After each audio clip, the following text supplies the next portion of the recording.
Hello, hello, hello, paradigm shifters, bridge makers, change makers, visionaries, people who have, um, that you're here to lead with your vision. But sometimes that vision isn't allowed to lead because there's stuff in the way and you feel split, you feel torn. I've been there myself, and over responsibility, overworking, pushing, taking on too much so that you're feeling overwhelmed all the time can lead to your vision not happening. And it sucks. It sucks. And you know that you're onto something. You know that you're onto something because it doesn't go away. You keep getting the hit. The intuitive download keeps coming in and you can't let it go. But at the same time, other things keep coming in to take you away from getting it started, from keeping it going, from finishing it, from putting it into the world in the way that it is meant to be. And I want to talk about that today on Receptive Radio. And welcome to everyone who's watching live. Please put some comments in, get some discussion going. If you want, I'll start talking to you. Let me know who's here. And if you're watching the replay, put hashtag replay. And remember, if you're on YouTube, please subscribe to this channel and hit some like buttons and do some commenting later so that I can get going in the YouTube growth mode, whatever that is. Hit the algorithm. So you're visionaries who has a mission, but there's also, hi, Connie. Merlin was just here, by the way. He knew you were coming on.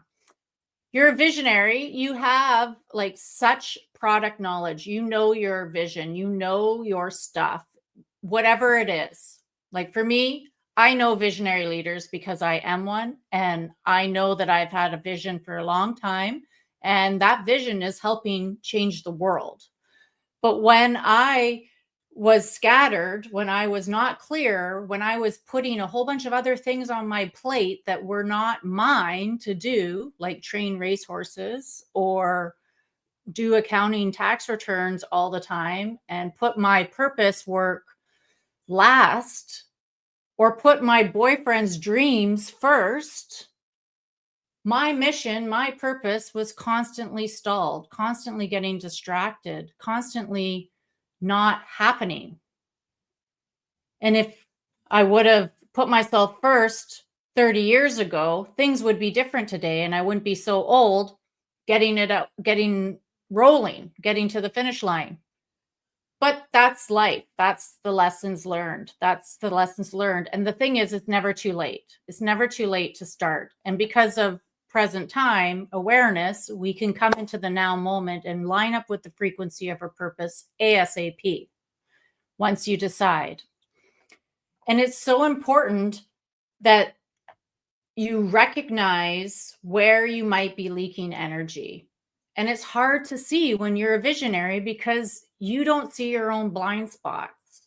And maybe if you do see your own blind spots and you try to unwire them and rewire them all by yourself, you're still missing those secret, special ego, dragon-like, sneaky blind spots that keep coming up from the subconscious. I know this too because I've had to work with other people to realize that I kept trying to prove myself, that I was overwhelming myself, and that I could do it all on my own without asking for help. Yes, Connie is definitely right. I'm going to put this comment up on the screen here. Yeah, you do need all of that life experience before stepping fully into who you are now. Of course you do. Of course you do. But then there's that delay.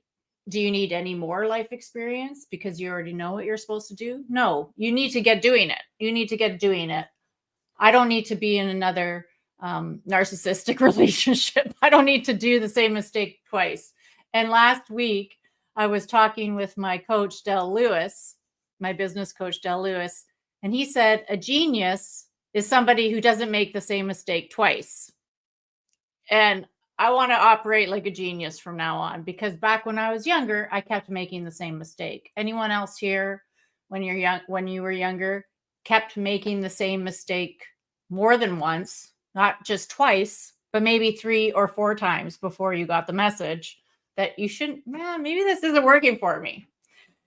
So back to paradigm shifters and why you have to stop doing it all by yourself. Here's Merlin. You have to stop doing it all by yourself because you have a big dream. And it's not only that it's a big dream, it's a revolutionary dream. And to stay on that path where that revolutionary dream is going to happen, you need other people helping you do it, keeping you in alignment. And maybe that's with meditation and somebody that you go sit in their space in the meditation. Maybe that is with coaching or mentoring or with banking or accounting, whatever it is. All of those arms that help you to run that business that you're creating need to be in place. They're your team. They're your team. And that team is going to support you with your success. And back when I was an accountant, I was part of the team as the accountant. So I got to learn a lot about running a business, all from all the different sides as well, because I was fortunate enough to be CFO for quite a few different small organizations. And that entailed being at the board, being at the table, and getting to learn more about how business is done. And when you have a visionary leader like yourself, because you are the visionary leader, you need to know where you are best. What you're doing best matters. And so if you're the best at delivering the product that you sell, then that's what you should be focused on. And maybe you need a team of salesmen doing the sales for you. Or if you are the best at bringing in the sales, then that's where you focus, is you bring in the sales and you do the delivery. Or if you're the best at the finances, then that's where you focus. And we have to really zero in on what we're the best at. And back when I was in accounting, I realized, and that's the other thing with about visionaries and high achievers. You're really good at a lot of things. You're so good at so many things, but everything takes time. Everything, to be really good at it, takes your 100% commitment. And if you keep getting drawn into other things, you get distracted. So you end up with a whole bunch of half-done things all over the place. And you're doing half things all day long because you're getting pulled in and out of things to do. This is how it works in corporate. I mean, I sat at a desk and constantly I was getting interrupted. Connie, you know this too.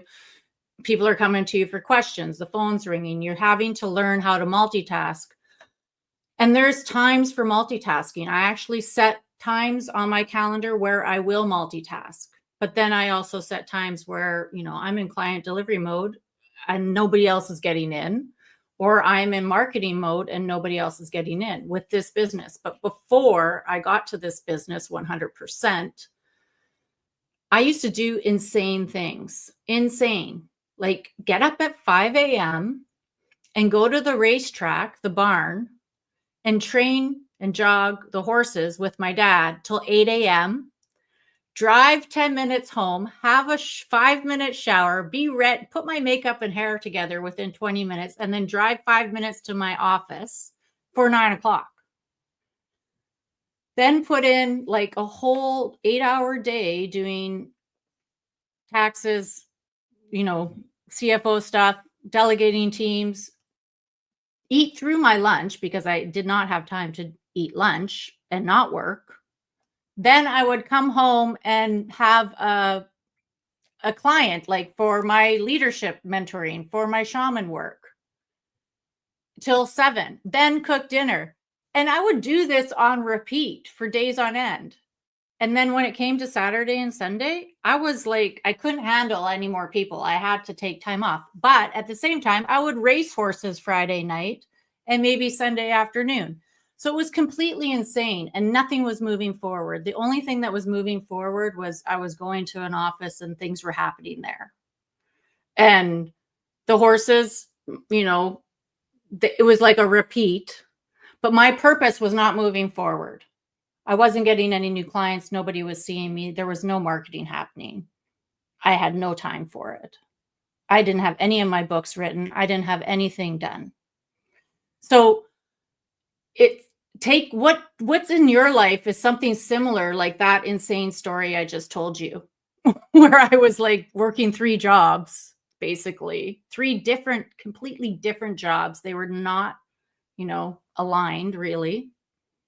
The CPA, that influences this business because I understand business, but I don't do accounting anymore.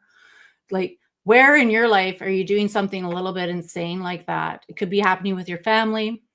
It could be happening with your parents, aging parents. It could be happening with a work that you're doing that you're not really aligned with anymore. And so you have your side gig going on. Where is your focus being split? Because the focus being split delays the revolution. Like, it delays the movement you are here to make.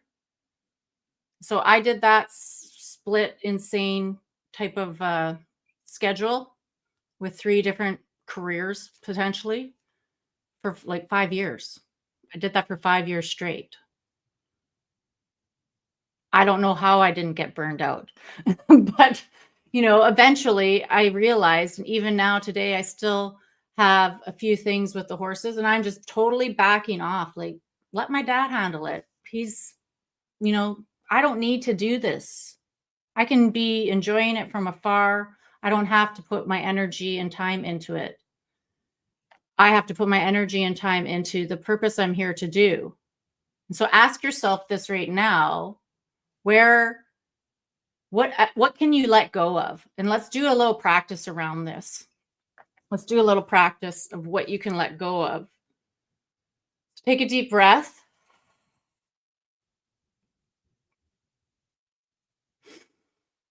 And just put your hand on your heart.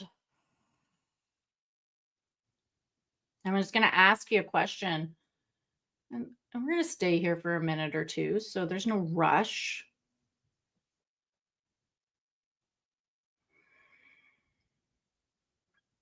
And just ask yourself, what am I still carrying that is not mine? What am I still carrying that is not mine? And I'm doing the same question.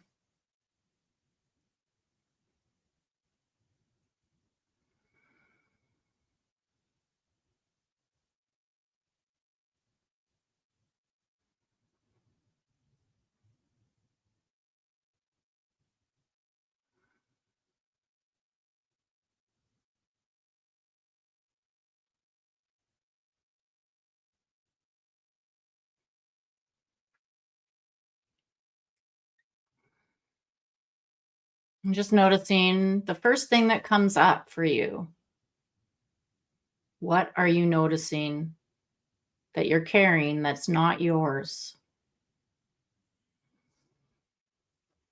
And you might not like it. You might not like what you hear. You might not agree with it with your rational mind. It might be totally out there. And stay with your eyes closed or close them again. Now let me ask you a second question. Put your hand on your heart. Maybe put your hand on your belly too. Really ground into yourself.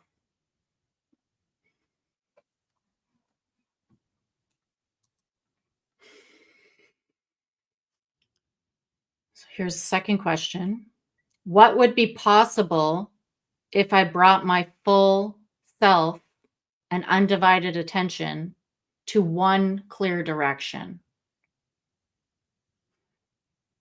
What would be possible if I brought myself to one clear direction, all my attention to one clear direction for myself? What would be possible?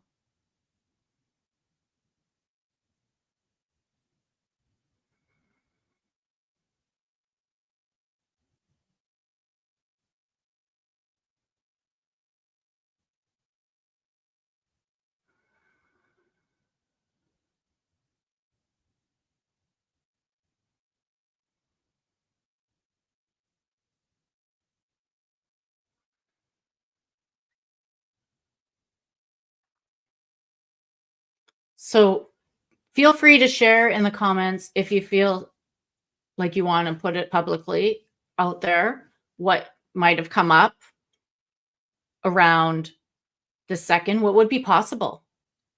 What would be possible? Something that came up immediately for me as soon as I put that up was anything. Anything would be possible, and everything, if I lined up 100% with my purpose only. And that includes not taking on more than I can chew at one time with this work, like with my purpose, with helping visionary leaders do their life purpose work, which means not getting distracted with too many things that take me away from doing that work, like hanging out with the wrong people, streaming. What else would be, going to networking groups that don't resonate with me and kind of forcing myself into places that I don't feel good at. Just moving back to where I feel good. So doesn't it feel better when you know what that extra thing is that's weighing on you? And for me, definitely, it's like, I don't need to be putting a lot of attention on the horses anymore. We're, and it's helping me to focus. It's helping me to focus. It takes up a lot of time and energy to do something that isn't 100% aligned with this big vision that I have. And, I have a vision of global impact as well. And just like you, knowing that global impact starts small, starts within me and ripples out and out and out. So when I'm in alignment with myself, then the other things can come into alignment with me as well. The right people, the right places, the right timing. And just going to the comments here, Connie, still holding on to judgments faced in the corporate world. Yeah. Yeah. And what would be possible if you let that go? If you let that go and not worried about being judged? I think since I've let go of being judged is like even coming on here and not thinking I'm 100%, prepared. I can't 100% prepare. I have my cue cards. I have my little highlight points. And the more I just stay with the highlights, the better it flows for me. And if I worried about judgments, I think I would be attracting more judgments to me, actually. But for some reason, I don't worry about it anymore, about what other people think. And I don't feel like anyone's judging me in the comments or nobody's saying it out loud to me. And it's not coming to me from behind either. I'm not hearing it. So it's not in my world. And somebody else, a very Anne Goresh, a woman who did the Romper Room. I met her once and I went on a long drive with her. She once told me, what other people think doesn't matter. It's not in my business. It's none of my business what other people think. And that always stuck with me. And we drove the Cabot Trail for, I don't know, it felt like an 8-hour day one day. And oh yeah, Connie, anything came up for you too? Awesome. Awesome. Yeah. And that one thing that she told me in her wisdom, maybe 10 or 15 years ago, is like, what other people think is none of my business.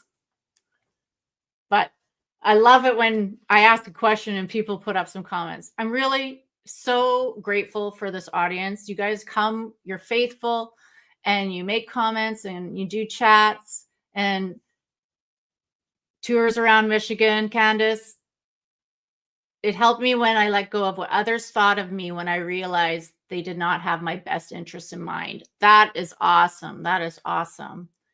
and that their judgments were just reflections of their own insecurities. That's so true, isn't it? It's so true. Thank you so much.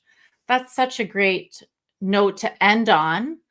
And I just want to let you know, if you're feeling like you need a little tune-up, I've opened up some more spots for leadership laser sessions for next week. Just a few spots in case you're ready for a recalibration. And if you're watching the replay, please make a comment or like and subscribe, and we'll see you next week. And thank you so much for the participation. This has been awesome. Bye.